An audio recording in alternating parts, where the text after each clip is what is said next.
आज जो देश में हो रहा है वो देखकर मैं सोच में पड़ गया कि आखिर गांधी को गोडसे जैसे आतंकी ने गोली क्यों मार दी होगी।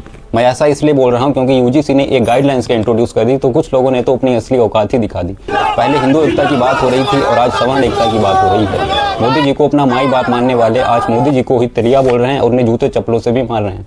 मैं तो चाहूंगा कि मोदी जी को दोबारा रोना धोना शुरू कर देना चाहिए। जैसा पिछली बार मोदी जी को माँ की गालियां पड़ी थी तब उन्होंने रोना धोना शुरू कर दिया था। मेरी मां को गालियां दी गई।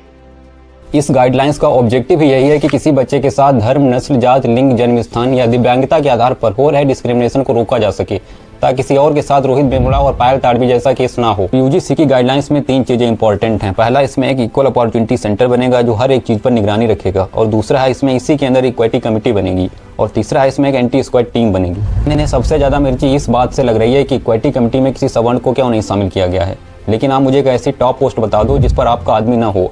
हॉस्टल का प्रवोस्ट आपका है, एचओडी आपका है, डीन आपका है, प्रोक्टर आपका है, रजिस्ट्रार भी आपका है, वाइस चांसलर भी आपका, इवन कैंपस में एक एंटी रैगिंग कमेटी होती है, उसमें भी आपके ही आदमी हैं। अगर कोई वुमेन प्रोटेक्शन के लिए एक सेल बनाई जाती है और उसकी सभी मेंबर्स वुमेन ही रखी जाती हैं तो कोई अब आकर ये नहीं कह सकता है कि इसमें मर्द क्यों नहीं है। ठीक वैसे ही ये कमेटी भी जिन लोगों के साथ भेदभाव होता है उनके प्रोटेक्शन के लिए बनाई गई है। अगर आपको लगता है कि कमेटी ने आपके साथ इनजस्टिस किया है तो आप इसे कोर्ट में भी तो चैलेंज कर सकते। कुछ लोग बोल रहे हैं कि अगर इसमें लगाया गया आरोप झूठा साबित होता है तो उस पर भी किसी सजा का प्रावधान होना चाहिए। तो उन लोगों से बोलना चाहूंगा कि ऐसा भी तो हो सकता है कि आप किसी दलित बच्चे को बाहर बुलाएं, डराएं, धमकाएं और उससे कहें कि अपनी कंप्लेंट वापस ले लो, और इस तरह अगर सजा का प्रावधान होगा तो वो खुद ही फंस जाएगा। तो क्या ये नाइंसाफी उसके साथ नहीं होगी? इस पर भी थोड़ा गौर कीजिएगा।